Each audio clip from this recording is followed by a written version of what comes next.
యేసయ్య పరిశుద్ధ నామమునకు మహిమ కలుగును గాక. యేసయ్య నామంలో మీ అందరికీ నా వందనాలు. యేసుక్రీస్తు ప్రభు మహాకృపను బట్టి మరొక మంగళవారం దినం శ్రీలముగా సమకూడి అనేకుల నిమిత్తం విజ్ఞాపన చేయుటకు, దేశక్షేమం కొరకు, ప్రజల రక్షణార్థం దేవుని సన్నిధిలో మొర్రపెట్టుకోవడానికి యేసుక్రీస్తు ప్రభు మనకిచ్చినటువంటి గొప్ప అవకాశం. ఈ దినమున మనం ధ్యానించేటువంటి వాక్య భాగము సమూయేలు మొదటి గ్రంథము 1వ అధ్యాయము మొదటి నుండి గమనించినట్లయితే, ఎఫ్రాయిము మన్యమందు ఎఫ్రాయిమీయుడైన ఎల్కానా అని ఒకడుండెను. అతనికి 2 భార్యలుండిరి. వీరిలో ఒక దాని పేరు హన్నా, రెండవ దాని పేరు పెనిన్నా. పెనిన్నాకు పిల్లలు కలిగిరి గాని హన్నాకు పిల్లలు లేకపోయిరి. ఇతడు షిలోహునందున్న సైన్యములకు అధిపతియగు యెహోవాకు మొరకుటకును బలి అర్పించుటకును ఏటేటా తన పట్టణము విడిచి అచ్చడికి పోవుచుండెను. ఆ కాలమున ఏలీ యొక్క 2 కుమారులకు హోప్ని, ఫినెహాసులు యెహోవాకు యాజకులుగా ఉండిరి. ఎల్కానా తాను బల్యర్పణ చేసిన నాడు తన భార్యకు పెనిన్నాకును దాని కుమారులకును కుమార్తెలకును పాళ్ళు ఇచ్చుచూ వచ్చెను గాని హన్నా తనకు ప్రియముగా ఉన్నందున ఆమెకు 2 పాళ్ళు ఇచ్చుచూ వచ్చెను. యెహోవా ఆమెకు సంతు లేకుండా చేసెను. మహాపరిశుద్ధుడు అయిన తండ్రి, ప్రేమంటి యేసయ్య, నీకు స్తోత్రాలు ప్రభువా. వాక్య భాగం ద్వారా మాతో మాట్లాడండి. వాక్యంలో ఉన్నటువంటి సత్యములను గ్రహించినట్లుగా నీ కృపను మాకు అనుగ్రహించమని, వినువారును గ్రహించుటకు సహాయం చేయమని యేసు నామమున అడుగుచున్నాం తండ్రి, ఆమేన్. ఇక్కడ మనం గమనించినట్లయితే, ఎఫ్రాయిము మన్యమందు ఎఫ్రాయిమీయుడైన ఎల్కానా అని ఒకడుండెను. అతనికి 2 భార్యలుండిరి. వీరిలో ఒక దాని పేరు హన్నా, రెండవ దాని పేరు పెనిన్నా. ఎల్కానా యొక్క పెద్ద భార్య హన్నా, రెండవ దాని పేరు పెనిన్నా. ఎల్కానాకు హన్నా అంటే చాలా ప్రియమైనటువంటి భార్యగా మనం ఇక్కడ గమనించవచ్చు. కానీ ఆమెకు పిల్లలు లేరు. దాని కారణంగా ఇంకొక స్త్రీని ఆయన వివాహం చేసుకున్నాడు. ఆమెకు కుమార్తెలు, కుమారులు ఉన్నట్లుగా మనం ఇక్కడ గమనించవచ్చు. అయితే 5వ వచనంలో హన్నా తనకు ప్రియముగా ఉన్నందున ఆమెకు 2 పాళ్ళు ఇచ్చుచూ వచ్చెను. ఆమెను ఎక్కువగా ప్రేమించాడు, ఆమెను ఎక్కువగా ఆదరించేవాడు, ఆమెను ఎక్కువగా బలపరిచేవాడు. ఆమెకు ఎందులో అయినా కానీ 2 భాగములు ఇచ్చేవాడు. అందరికీ ఒక్కొక్క భాగం ఇచ్చినట్లయితే ఆమెకి 2 భాగములు ఇచ్చేటువంటి వాడు. 2 పాళ్ళు ఇచ్చినట్టుగా మనం ఇక్కడ గమనించవచ్చు. అయితే ఇక్కడ ప్రతి సంవత్సరం ఏటేటా వీరు షిలోహునకు వెళ్ళి మొక్కుబళ్లను చెల్లించుకొని సైన్యములకు అధిపతియగు యెహోవాకు బలి అర్పించుటకు ఏటేటా వారు కుటుంబ సమేతంగా వెళ్ళేవారు. షిలోహులో ఏలీ యొక్క కుమారులు హోప్ని, ఫినెహాసులు యాజకులుగా ఉండేటువంటి వారు. ఏలీ వృద్ధుడైపోయాడు. అక్కడ హోప్ని, ఫినెహాసులు యాజకులుగా ఉన్నారు. ప్రతి ఏటా వారు షిలోహునకు వెళ్ళి దేవునికి బలి అర్పించుకునేటువంటి వారు. షిలోహులో దేవుని యొక్క ప్రత్యక్షపు గుడారం అక్కడ ఉన్నట్లుగా మనం చూడగలము. యెహోషువ గ్రంథము 18వ అధ్యాయము 1వ వచనం గమనించినట్లయితే, ఇశ్రాయేలు ఆ దేశమును స్వాధీనపరుచుకున్న తర్వాత వారందరూ షిలోహునకు కూడి వచ్చి అక్కడ ప్రత్యక్షపు గుడారము వేసిరి. ప్రత్యక్షపు గుడారం వేసుకొని దేవునికి అక్కడ బలులు అర్పించేటువంటి వారు, కృతజ్ఞత అర్పణలు అర్పించేటువంటి వారు. అదే 19వ అధ్యాయము యెహోషువ గ్రంథము 19వ అధ్యాయము 51వ వచనంలో చూసినట్లయితే, యాజకుడైన ఎలియాజరును నూను కుమారుడైన యెహోషువయు ఇజ్రాయేళ్ల గోత్రముల యొక్క పితరుల కుటుంబములలోని ముఖ్యులను షిలోహులో ఉన్న ప్రత్యక్షపు గుడారమునొద్ద యెహోవా సన్నిధిని చీట్ల వలన పంపకము చేసిన స్వాస్థ్యములేవి. అప్పుడు వారు దేశమును పంచిపెట్టుట ముగించిరి.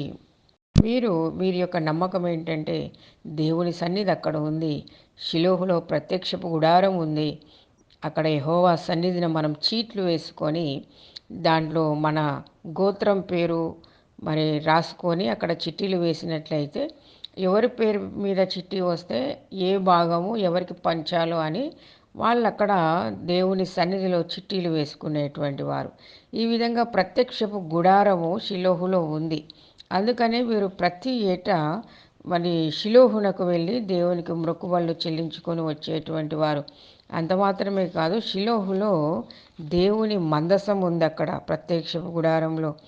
అదే మొదటి సమూయేలు గ్రంథము 4వ అధ్యాయము 4వ వచనంలో చూసినట్లయితే, కాబట్టి జనులు షిలోహునకు కొందరిని పంపి అక్కడ నుండి కెరూబుల మధ్య ఆసీనుడై ఉండు సైన్యములకు అధిపత్యగు యెహోవా నిబంధన మందసమును తెప్పించిరి.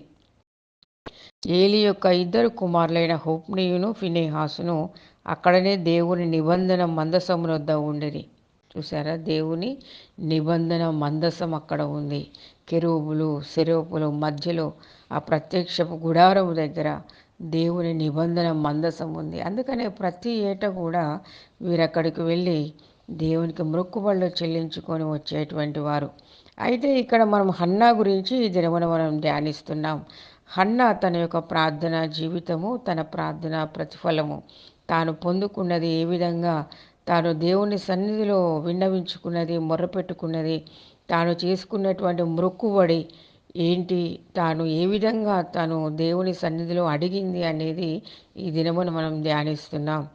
మరి హన్నాకు పిల్లలు లేని కారణంగా వీరు మరి ఎంతో దుఃఖపడుతుంది, మనోవేదన కలిగి ఉంది. ఇరుగు పొరుగు వారు అనేటువంటి మాటలు, బంధుమిత్రులు అనేటువంటి మాటలు, మరి వారి సమాజంలో వారు అనేటువంటి మాటలు, పిల్లలు లేకపోతే చాలామంది చాలా రకాలుగా అంటూ ఉంటారు. గొడ్రాలని, పిల్లలు కననిదని, లేదు అంటే ఈమె మన మధ్యలో ఉండడం వల్ల మనకు ఆశీర్వాదం కాదు అని నానా రకములుగా మరి అనేటువంటి వారు, ఎన్నో రకములుగా నిందించేవారు, అవమానపరిచేవారు, సూటిపోటి మాటలు అనేటువంటి వారు. అయితే ఇక్కడ మరి ఇరుగు పొరుగు వారు అనడమే కాదు, తన చెల్లి అయినటువంటి పెనిన్నా కూడా ఆమెను చాలా మరి బాధ పెట్టేదనమాట. సమూయేలు గ్రంథము మొదటి అధ్యాయము 6వ వచనంలో మనం దానిని గమనించవచ్చు. యెహోవా ఆమెకు సంతు లేకుండా చేసిన హేతువును బట్టి ఆమె వైరియగు పెనిన్నా ఆమెను విసిగించుటకై ఆమెకు కోపం పుట్టించుచూ వచ్చెను. ఈమెకు పిల్లలు లేరు. పిల్లలు లేని కారణంగా మరి తన చెల్లి అయినటువంటి పెనిన్నా ఆమెకు వైరి అయిన పెనిన్నా అని ఇక్కడ వ్రాయబడి ఉంది. మాటి మాటికి ఆమెను విసిగించేది, ఆమెను బాధ పెట్టేది. నీకు పిల్లలు లేరు, నువ్వు పిల్లల్ని కనలేవు, నువ్వు మరి తల్లిగా వనికిరావు, ఎన్నో రకాలుగా నోటికొచ్చినట్లు ఆమెను విసిగిస్తూ ఉండేది, ఆమెకు కోపం పుట్టిస్తూ ఉండేది. ఇక్కడ మనం గమనించాల్సింది ఏంటంటే, యెహోవా ఆమెకు సంతు లేకుండా చేసెను. దేవుడే ఆమెకు సంతు లేకుండా చేశాను. ఎందుకు చేశాడు? దేవుడు ఆమెకు సంతు లేకుండా ఎందుకు చేశాడు? గర్భఫలము యెహోవా ఇచ్చేటువంటి బహుమానము అని మనము మరి కీర్తనల గ్రంథంలో చూడవచ్చు. కీర్తనల గ్రంథము 127వ కీర్తన 3వ వచనంలో చూడండి, కుమారులు యెహోవా అనుగ్రహించు స్వాస్థ్యము, గర్భఫలము ఆయన ఇచ్చు బహుమానం. చూడండి, దేవుని వల్లే మనం గర్భఫలం పొందుకుంటాం. ఆయన అనుగ్రహము ద్వారానే మనము కుమారులని కనగలుగుతాం. చాలామంది అనుకుంటారు, పెళ్ళి కాగానే, వివాహం జరగంగానే, భార్యాభర్తలు కలిసి ఉండగానే సంవత్సరం తిరిగేలోపు సంతానం పిల్లలు పుడతారు అని పిల్లల విషయంలో చాలా నిర్లక్ష్యత కలిగి ఉంటారు. ఏముందిలే, పెళ్ళి కాగానే పిల్లలు పుడతారు అనుకుంటారు. కానీ కుమారులు యెహోవా అనుగ్రహించేటువంటి స్వాస్థ్యం, గర్భఫలం ఆయన ఇచ్చేటువంటి బహుమానం అని మనం గమనించాలి. పిల్లలు ఎంతో మనకు ప్రాముఖ్యం. కుటుంబంలో పిల్లలు చాలా ప్రాముఖ్యమైనటువంటి వారు. మనం ఫలించి అభివృద్ధి పొందుతున్నామంటే అర్థం ఏంటంటే, మన కుటుంబంలో మరి ఆయన ఇచ్చేటువంటి పిల్లల ద్వారా మరి కుటుంబంలో ఎంతో సంతోషము, ఆనందము, వారు వారు ఎదిగే కొద్దీ, వారు ఫలించే కొద్దీ తల్లిదండ్రులుగా మరి ఎంతో సంతోషపడుతూ ఉంటాం. అదేవిధంగా 113వ కీర్తన 9వ వచనం చూడండి, ఆయన సంతులేని దానిని ఇల్లాలుగాను, కుమారుల సంతోషము గల తల్లిగాను చేయును, యెహోవాను స్తుతించుడి. చూసారా, సంతు లేని దాన్ని ఇల్లాలుగా చేసేవాడు దేవుడు, కుమారుల సంతోషము గల తల్లిగా చేసేవాడు ప్రభువైన యేసుక్రీస్తు ప్రభు. కాబట్టి యెహోవాను స్తుతించండి, దేవుణ్ణి స్తుతించుట ద్వారా మనము మరి గొప్ప మేలు పొందుకుంటాం, గొప్ప ఆశీర్వాదాన్ని పొందుకుంటాం. గర్భఫలము యెహోవా ఇచ్చేటువంటి బహుమానమని మనం ఇక్కడ గమనించగలం. అదేవిధంగా మరి దేవుడే ఈ గర్భఫలాన్ని ఇస్తాడా? మరి భర్త ద్వారా మనకు కలగరా అనంటే ఇక్కడ చూడండి ఆదికాండము 30వ అధ్యాయంలో మరి యాకోబు భార్య అయినటువంటి రాహేలు మాట్లాడే మాటలు. రాహేలు తాను యాకోబునకు పిల్లలు కనకపోవుట చూచి తన అక్కయందు అసూయపడి యాకోబుతో, నాకు గర్భఫలము నిమ్ము, లేని యెడల నేను చచ్చెదను. చూడండి ఎంత మాట మాట్లాడిందో. నేను చచ్చిపోతా గర్భఫలం లేకపోతే, నువ్వు నాకు గర్భఫలం ఇవ్వు. భర్త ద్వారానే గర్భఫలం వస్తుంది అనుకుంటున్నాం. మరి వివాహం జరగగానే సంతానం కలుగుతుంది అనుకుంటాం. కానీ యాకోబు చూడండి ఎంత మంచి మాట చెప్పాడో. యాకోబు కోపము రాహేలు మీద రగులు కొనగా అతడు, నేను నీకు గర్భఫలం ఇయ్యకపోయినా దేవునికి ప్రతిగా ఉన్నానా అనేను.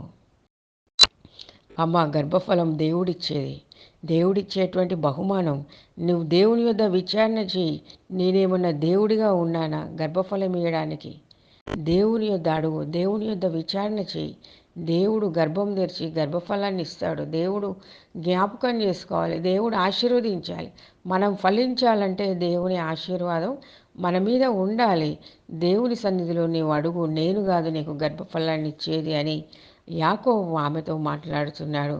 ఆ విషయాన్ని రాహేలు గ్రహించింది. దేవుని సన్నిధిలో మొరపెట్టుకున్నారు, దేవుని సన్నిధిలో అడిగారు. మరి గొప్ప సంతానాన్ని దేవుడు రాహేలుకు అనుగ్రహించాడు. యోసేపు బెన్యామీను రాహేలు సంతానం. మరి యోసేపు యొక్క సంతానము అన్యదేశంలో ఐగుప్తు దేశంలో ఉన్నప్పుడు మరి ఆయనకు కలిగిన సంతానమే మనష్షే, ఎఫ్రాయిం. ఎఫ్రాయిం గోత్రికుడు ఎల్కానా. చూడండి దేవుడు ఏ విధంగా ఆశీర్వదించాడో. మరి గర్భఫలము ఆయన ఇచ్చేటువంటి బహుమానం. ఈ విషయాన్ని మనం దేవుని సన్నిధిలో మొరపెట్టుకోవాలి. ప్రభువా, నన్ను జ్ఞాపకం చేసుకో, నాకు మంచి సంతానం అనుగ్రహించు. గర్భఫలం నీవిచ్చేటువంటి బహుమానం కదా ప్రభువా, నీవు నాకు అనుగ్రహించు. దేవుని సన్నిధిలో మరి అడిగినప్పుడు రాహేలును దేవుడు జ్ఞాపకం చేసుకున్నాడు. రాహేలును దేవుడు దీవించాడు. ఇక్కడ మరి హన్నా యొక్క చెల్లి పెనిన్న తన వైరి అయ్యి అనేక మాటలు, ఆమె అనేక సార్లు ఆమెని నిందిస్తుంది, బాధ పెడుతుంది, కోపం పుట్టిస్తుంది. తనకు మరి ఎన్నో రకాలుగా మరి చిన్న చూపు చూసి మరి నువ్వు పిల్లల్ని కనలేని దానివని ఆమెను అవమానపరచుచు ఎంతో నిందిస్తుంది. అటువంటి పరిస్థితుల్లో ఆమె దుఃఖపడుతుంది. కొన్నిసార్లు భోజనము మానేసి మరి అంగలారుస్తూ ఉంటుంది. చూడండి దేవుడే జ్ఞాపకం చేసుకుంటాడా, దేవుడే గర్భఫలాన్ని ఇస్తాడా అని మనము మరి అనుకోవడానికి మరొక సంఘటనను నేను మీకు చూపిస్తా. లూకాసు వార్త 1వ అధ్యాయము 10-11 వచనాలు చూడండి. ధూప సమయమందు ప్రజల సమూహమంతయు వెలుపల ప్రార్థన చేయుచుండగా ప్రభువు దూత ధూప వేదిక కుడివైపున నిలిచి అతనికి కనబడగా జకర్యా అతన్ని చూచి తొందరపడి భయపడిన వాడాయను. అప్పుడా దూత అతనితో, జకర్యా, భయపడకుము, నీ ప్రార్థన వినబడింది. నీ భార్య అయిన ఎలిజబెత్తు నీకు కుమారుని కనును, అతనికి యోహానను పేరు పెట్టుదువు. చూసారా? జకర్యా, భయపడకు, నీ ప్రార్థన వినబడినది. నీ భార్య అయిన ఎలిజబెత్తు నీకు కుమారుని కనును. చూడండి, యాజకుడైనటువంటి జకర్యా కూడా తన భార్య గొడ్రాలుగా ఉంది. దేవుని సన్నిధిలో అనేక సంవత్సరాల నుంచి మొరపెడుతూ ఉన్నారు. దేవుని సన్నిధిలో ప్రార్థన చేస్తూ ఉన్నారు. అందుకనే దేవుని దూత అక్కడ నిలిచి, జకర్యా, భయపడకు, నీ ప్రార్థన నాకు వినబడింది. మనం చేసే ప్రార్థనలు దేవుని సన్నిధికి చేరాలి. మనం చేసే ప్రార్థన దేవుడు వినాలి. అప్పుడు ఆయన మనల్ని జ్ఞాపకం చేసుకొని తగిన సమయంలో ఆయన మనకు అనుగ్రహిస్తాడు. కాబట్టి క్రీస్తునందు ప్రియమైనటువంటి దేవుని బిడ్డలారా, మరి గర్భఫలం యెహోవా ఇచ్చేటువంటి బహుమానం. మనుషులు అనే మాటలకు భయపడకండి, మనుషులు పెట్టే నిందలకు నొచ్చుకోకండి. మనుషులు చిన్న చూపు చూడొచ్చు, మనుషులు ఎగతాళి చేయొచ్చు, మనుషులు మరి మనల్ని నిరాశపరచొచ్చు, మనుషులు ఎన్నో రకములుగా మాట్లాడవచ్చు. హన్నా అయితే తన చెల్లె అయినటువంటి, తన వైరి అయినటువంటి పెనిన్నా అనేటువంటి మాటలకు ఆమె నొచ్చుకుంటుంది, బాధపడుతుంది. ఆమె విసిగింపునకు ఆమె ఎన్నో రకములుగా మరి బాధపడుతూ ఉంది. అటువంటి సమయంలో మరి షిలోహునకు వెళ్ళారు వాళ్ళు. షిలోహునకు వెళ్ళి వాళ్ళు బలి అర్పణ చెల్లించుకొని మరి అక్కడ ఉన్నప్పుడు హన్నా కన్నీరు గారుస్తూ ఉంది, ఏడుస్తూ ఉంది, దుఃఖపడతా ఉంది. అప్పుడు తన భర్త అయినటువంటి ఎల్కానా ఆమె యొద్దకు వచ్చి, ఆమె పెనిమిటినైన ఎల్కానా, హన్నా నీవెందుకు ఏడ్చుచున్నావు? నీవు భోజనం మానుట ఎలా? నీకు మనోవిచారం ఎందుకు కలిగింది? 10 మంది కుమారుల కంటే నేను నీకు విశేషమైన వాడను కానా? 10 మంది కుమారుల కంటే నేను నీకు విశేషమైన వాడను కానా? చూడండి ఎంత చక్కగా ఆదరిస్తున్నాడో, ఎంత చక్కగా బలపరుస్తున్నాడో, ఎంత చక్కగా ఆమెను ఓదారుస్తున్నాడో. హన్నా నీవెందుకు ఏడుస్తున్నావు? పిల్లలు లేరని బాధపడుతున్నావా? నీవెందుకు భోజనం మానేస్తున్నావు? ఎందుకు మనోవిచారణ కలిగి ఉన్నావు? 10 మంది కుమారుల కంటే నేను నీకు విశేషమైన వాడను కానా? ఎన్నో రకములుగా ఆమెను ఆదరించి బలపరుస్తూ ఉన్నాడు. అటువంటి పరిస్థితుల్లో ఆమెకు ఒక మనోనిబ్బరం కలిగింది, ఒక ధైర్యం కలిగింది, ఆమెకు ఒక నిరీక్షణ కలిగింది.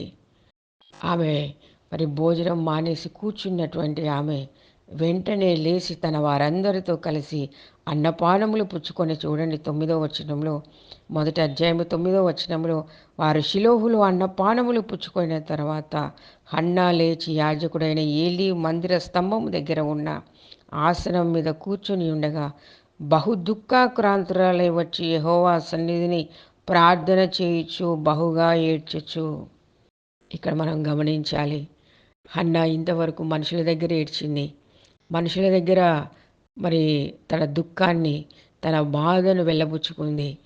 ఇంతవరకు మరి ఇంట్లో ఉండి అన్నపానములు మానేసి తన వైరి అయినటువంటి పెనిన్నా అనేటువంటి మాటలు, మరి చుట్టుపక్కల ఉన్నవారు అనే మాటలకి, వారు పెట్టేటువంటి నిందలకి కృంగిపోయింది, నిరాశపడింది.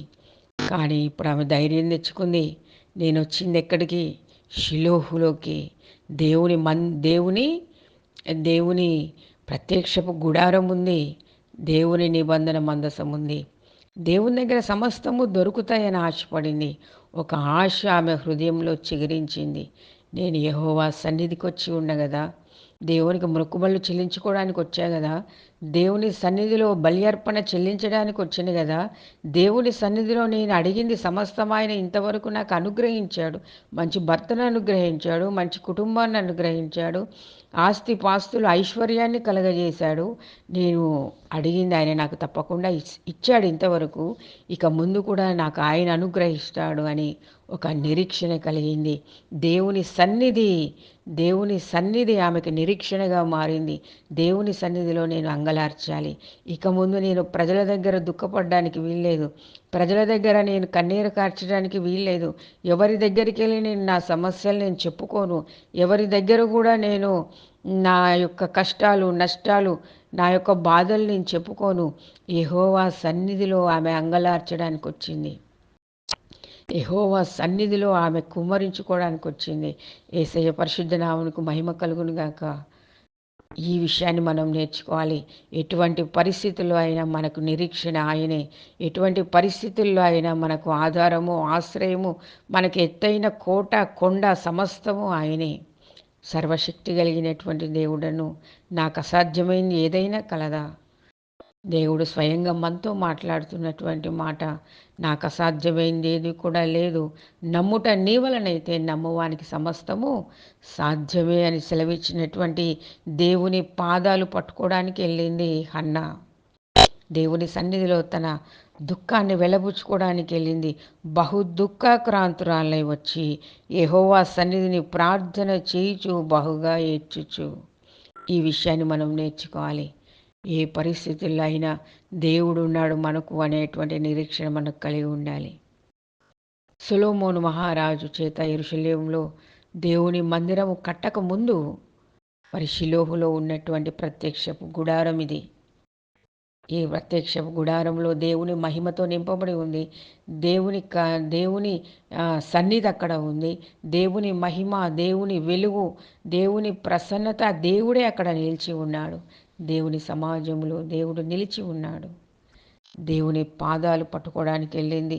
బహు దుఃఖాక్రాంతురాలై ఆమె ఏడుస్తూ దేవునికి ఒక మొక్కుబడి చేసుకుంది. చూడండి, మొదటి అధ్యాయం 11వ వచనంలో, సైన్యములకు అధిపత్యగు యెహోవా, నీ సేవకురాలైన నాకు కలిగి ఉన్న శ్రమను చూచి నీ సేవకురాలైన నన్ను మరవక జ్ఞాపకము చేసుకొని నీ సేవకురాలైన నాకు మగపిల్లను దయచేసిన ఎడల వాని తల మీదకి క్షౌరపు కత్తి ఎన్నటికి రానియక వాడు బ్రతుకు దినములన్నిటిను నేను వానిని యెహోవావగు నీకు ప్రతిష్ఠించుదని మ్రొక్కుబడి చేసుకొనెను.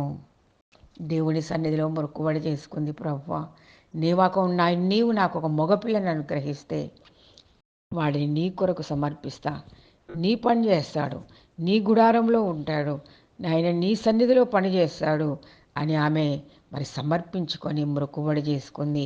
ఆమె మొక్కుబడిని దేవుడు ఆలకించాడు. ఆమె మొక్కుబడిని దేవుడు అంగీకరించాడు. మరి దేవుని ప్రత్యక్షపు గుడారములో మరి యాజకుడైనటువంటి ఏలీ అక్కడ ఉండి చూస్తూ ఉన్నాడు. ఏలీ ఆమె నోరు కనిపెట్టుచుండెను. అప్పుడు హన్న తన మనసులోనే చెప్పుకొనుచుండెను. ఆమె పెదవులు మాత్రం కదలుచుండెను. ఆమె స్వరము వినబడకుండా ఉండెను గనుక ఏలీ ఆమె మత్తురాలై ఉన్నదనుకొని, ఎంతవరకు నీవు మత్తురాలవైందో, నీవు ద్రాక్షారసం నీ యొద్ద నుండి తీసివేయమని చెప్పగా హన్న, అది కాదు నా ఏలినవాడ, నేను మనోదుఖము గలదానై ఉన్నాను. నేను ద్రాక్షారసం నైను మద్యం నైను పానము చేయలేదు, కానీ నా ఆత్మను యెహోవా సన్నిధిని కుమ్మరించుకొంచున్నా. అయ్యా, నేను మత్తురాలిని కాదు, నేను ద్రాక్షారసం త్రాగలేదు. దేవుని సన్నిధిలో నా ఆత్మను కుమ్మరించుకుంటున్నా. నా దుఃఖాన్ని, నా వేదనను, నా బాధను కుమ్మరించుకుంటున్నా. నాకు ఏది అవసరమో దాని కొరకు నేను వేడుకుంటున్నా. మరి ప్రార్థన చేసేటప్పుడు మనం కేకలేసి అరుచుకుంటూ నలుగురికి కనబడే విధంగా మనము కేకలు వేయాల్సిన అవసరం లేదు. దేవుని సన్నిధిలో మన కనురెప్పల నుండి కన్నీళ్లు ఒలకాలి. మన కనురెప్పల నుండి కన్నీరు ఒలకాలి. రహస్యమందు చూస్తున్నటువంటి దేవుడు మన ప్రార్థన ఆలకించేటువంటి వాడు. మనుషులు కాదు మన అవసరాలు తీర్చేది, మనుషులు కాదు మనల్ని మెచ్చుకునేది. ఓ ఈమె ఎంత చక్కగా ప్రార్థన చేస్తుంది, ఎంత కన్నీరు గారుస్తుంది, ఎంత కేకలేస్తుంది, ఎంత బాగా మొరపెట్టుకుంటుంది దేవునికి. మనుషులు కాదు మన స్వరాన్ని వినేది. రహస్యమందు చూచేటువంటి దేవుడు మన కన్నీటిని తుడవాలి. రహస్యమందు చూచేటువంటి దేవుని యొద్దకు మన ప్రార్థన చేరుకోవాలి. మన ప్రార్థన మరి ఆయన అంగీకరించినప్పుడు మనకు ప్రతిఫలం మనం పొందుకోగలుగుతాం. అప్పుడు ఆమె ఏమన్నదంటే, అయ్యా, నేను మత్తురాల్ని కాదు, నేను మద్యం నేను పానం చేయలేదు, కానీ నా ఆత్మని యెహోవా సన్నిధిని కుమ్మరించుకుంటున్నా. అప్పుడు ఏలీ ఏమన్నాడంటే, నీ సేవకురాలనైన నన్ను పనికిమాలిన దానిగా ఎంచవద్దు. మనుషులు మనం పనికిమాలిన వాళ్ళలాగా ఎంచుతారు. చేత కాదు, ఎందుకు పనికి రాదు, తెలివి లేదు, అయోగ్యురాలు, ఈమె అంత అందంగా లేదు, చూడ్డానికి మంచిగా లేదు, ఎన్నో రకాలుగా అనుకోవచ్చు. కానీ నన్ను పనికి మాలినదానిగా ఎంచవద్దు. అత్యంతమైన కోప కారణమును బట్టి బహుగా నిట్టూర్పులు విడుచుచు నాలో నేనే దీన్ని చెప్పుకొనుచున్నాను. చూడండి, అప్పుడు ఏలీ ఏమన్నాడంటే, నీవు క్షేమంగా వెలుము, ఇజ్రాయేలు దేవునితో నీవు చేసుకున్న మనవిని ఆయన దయచేయునుగాక అని ఆమెతో చెప్పగా, ఆమె అతనితో, నీ సేవకురాలైన నేను నీ దృష్టికి కృప నొందుదునుగాక. చూడండి, దేవుని కృప మనం పొందుకోవాలి. మనుషుల దయ, దేవుని కృప మనం పొందుకున్నట్లయితే దేవుని కార్యాలు మనం చూడగలుగుతాం. వెంటనే మరి వారు ఆ మొక్కుబడి చేసుకొని అక్కడి నుంచి తిరిగి వారి ప్రాంతానికి వెళ్ళిపోయారు. వారు నివసించే ప్రాంతంకు వెళ్ళిపోయారు. ఎఫ్రాయిము మన్యమందు వారు రామా అనేటువంటి ప్రాంతానికి వెళ్ళిపోయారు. ఆ తర్వాత మరి మొదటి అధ్యాయం 19వ వచనంలో, తర్వాత వారు ఉదయమందు వేగిరమే లేచి యెహోవాకు మ్రొక్కి తిరిగి రామాలోని తమ ఇంటికి వచ్చిరి. అంతటి ఎల్కానా తన భార్యకు హన్నాను కూడాను యెహోవా ఆమెను జ్ఞాపకము చేసుకొనెను. కనుక హన్నా గర్భము ధరించి దినములు నిండినప్పుడు ఒక కుమారుని కని. యేసయ్య పరిశుద్ధ నామమునకు మహిమ కలుగునుగాక. చూడండి, యెహోవా ఆమెను జ్ఞాపకం చేసుకొనెను. యెహోవా ఆమెను జ్ఞాపకం చేసుకొనెను. మనం చేసే ప్రార్థనలను బట్టి, మనం చేసేటువంటి ఉపవాస ప్రార్థనలను బట్టి, దేవుని సన్నిధిలో కార్చే కన్నీటిని బట్టి దేవుడు ఎప్పుడైనా మనల్ని జ్ఞాపకం చేసుకున్నాడా? మన ప్రార్థన ఆయన అంగీకరించాడా? మనం అడిగింది ఆయన ఇచ్చాడా? ఒకసారి మనల్ని మనం పరీక్షించుకుందాం. దేవుని సన్నిధిలో మనుషులు మనల్ని అట్లా అన్నారని, ఇట్లా అన్నారని, మనుషులు మనల్ని తిట్టారని, కొట్టారని, మరి ఎన్నో రకములుగా శాపనార్థాలు పెట్టారని వారి మీద కాదు మనం కోప్పడేది. వారి మీద కాదు మనం శత్రుత్వం ఉంచుకునేది. వారిని కాదు మనం నిందించేది. కానీ మనుషులు అనేటువంటి మాటలన్నిటిని బట్టి దేవుని సన్నిధిలోకి వచ్చి ఆమె కుమ్మరించుకుంది. దేవుని సన్నిధిలో కన్నీరు గార్చింది. యెహోవా ఆమెను జ్ఞాపకం చేసుకున్నాడు. ఆమె గర్భాన్ని తెరిచాడు. మంచి కుమారుణ్ణి ఆమె పొందుకోగలిగింది. చూడండి, వెంటనే ఆమె మరి దేవునికి కృతజ్ఞతాస్తుతులు చెల్లించుకుంది. అయితే మరి 21వ వచనంలో ఎల్కానాయును అతని ఇంటి వారును యెహోవాకు ఏటేటా అర్పించు బలి అర్పించుటకు బ్రొక్కుబడిని చెల్లించుటకును పోయిరి. అయితే ఆమె ఏం చేసిందంటే ఈసారి షిలోహునకు వెళ్ళలేదు. పాలు విడిచిన తర్వాత నా కుమారుణ్ణి తీసుకొని వెళ్ళి మరి యెహోవా సన్నిధిలో ప్రతిష్ఠించి యాజకుని యొద్ద అక్కడిని విడిచిపెట్టి వస్తానని ఆమె ఒక మొక్కుబడి చేసుకుంది. కుమారుడు పాలు విడిచేంత వరకు కూడా ఆమె ఇంటి దగ్గరే ఉండి ఆ కుమారుడికి సమూయేలు అని పేరు పెట్టింది. పాలు విడిచిన తర్వాత ఆ కుమారుని షిలోహునకు తీసుకొని దేవుని మందిరమునకు వచ్చినట్టుగా మనం 24వ వచనంలో చూడగలం. వారు తమ కోడను వధించి పిల్లవాడిని ఏలి యొద్దకు తీసుకొని వచ్చినప్పుడు ఆమె అతనితో ఇట్లనెను, నా ఏలినవాడా, నా ఏలిన వాని ప్రాణము తోడు నీ యొద్ద నిలిచి యెహోవాకు ప్రార్థన చేసిన స్త్రీని నేనే. ఈ బిడ్డను దయచేయమని యెహోవాతో నేను చేసిన మనవి ఆయన నాకు అనుగ్రహించెను. చూసారా, దేవుని సన్నిధిలో ఆమె అడిగింది. ఆమె మొక్కుబడి చేసుకుంది. ఆ మొక్కుబడిని దేవుడు అనుగ్రహించాడు. ఆమె దేని విషయంలో కన్నీరు గార్చిందో దాన్ని దేవుడు అనుగ్రహించాడు. కాబట్టి నేను నా బిడ్డను యెహోవాకు ప్రతిష్ఠించుచున్నాను. తాను బ్రతుకు దినములన్నిటిలో వాడు యెహోవాకు ప్రతిష్ఠితుడని చెప్పెను. అప్పుడు వాడు యెహోవాకు అక్కడనే మొక్కెను. చూసారా, ఆ విధంగా పెంచింది సమూయేల్ని. బాబు, దేవుణ్ణి అడిగినప్పుడు దేవుడు నాకు నిన్ను అనుగ్రహించాడు. కాబట్టి నువ్వు దేవుని సన్నిధిలో ఉండాలి, దేవుని సేవ చేయాలి, దేవునికి నీవు పరిచర్య చేయాలి, దేవుని సన్నిధిలో నీవు ఉండాలని బాల్యం నుండే కుమారుడికి నేర్పించింది. మరి ఆ సమూయేలు కూడా దేవునికి మొక్కుకున్నాడు. ఇంత గొప్ప కార్యాన్ని హన్నా జీవితంలో మనం చూడగలిగాం. ఈ విధంగా మరి మన జీవితంలో గొప్ప కార్యాలు జరగాలంటే మరి ఆమెకు గర్భఫలం లేదు కాబట్టి దేవుని సన్నిధిలో మొరపెట్టింది. ఒకవేళ ఈ దినమున నీ సమస్య వేరై ఉండొచ్చు, నా సమస్య వేరై ఉండొచ్చు. ఎటువంటి మొండి సమస్యలైనా, మనుషులు తీర్చలేని సమస్యలైనా, ఎవరు పట్టించుకోని సమస్య అయినా దేవుని సన్నిధిలో మొరపెట్టుకున్నప్పుడు దేవుడు మన సమస్యలను తీర్చేటువంటి గొప్ప దేవుడు కనుక మనం గమనించాలి. అదే కుమారుని మరి కన్న తర్వాత దేవుణ్ణి ఏ విధంగా స్తుతిస్తుందో చూడండి. మొదటి సమూయేలు గ్రంథము 2వ అధ్యాయము మొదటి నుండి గమనించినట్లయితే, నా హృదయం యెహోవా యందు సంతోషించుచున్నది, యెహోవా యందు నాకు మహాబలము కలిగెను. యెహోవా యందు నాకు మహాబలము కలిగెను. మనుషులు నిందించిన నిందలన్నీ పక్కకు పెట్టేసింది. వారనే మాటలన్నీ పక్కకు పెట్టేసింది. దేవుణ్ణి బట్టి బలం పొందుకుంది. నీ వల్ల రక్షణను బట్టి సంతోషించుచున్నాను. నా విరోధుల మీద నేను అతిశయపడదును. తన చెల్లి, తన వైరి అయినటువంటి పెనిన్నా మరి ఆమెను ఎన్నో రకములుగా నిందించింది. నా విరోధుల మీద నేను అతిశయపడదును. ఇప్పుడు అనమనండి, ఎవరైనా అనగలరా? చక్కటి కుమారుడికి జన్మనిచ్చింది, తల్లి అయింది, ఆమెకున్న నింద పోయింది, గుడ్రాలనేటువంటి నింద పోయింది. అందుకనే నా విరోధుల మీద నేను అతిశయపడుచున్నా. యెహోవా వంటి పరిశుద్ధ దేవుడు ఒకడును లేడు, నీవు తప్ప మరి ఏ దేవుడు లేడు. మన దేవుని వంటి ఆశ్రయదుర్గం ఏదియూ లేదు. ఆయన కార్యాలు ఎంత గొప్పవంటే ఇంకనూ ఇంత గర్వంగా మాటలాడకుడి, గర్వపు మాటలు మీ నోట రానియకుడి. ప్రఖ్యాతి నొందిన విలుకాండ్రు ఓడిపోదురు, తొట్టిల్లిన వారు బలము ధరించుదురు.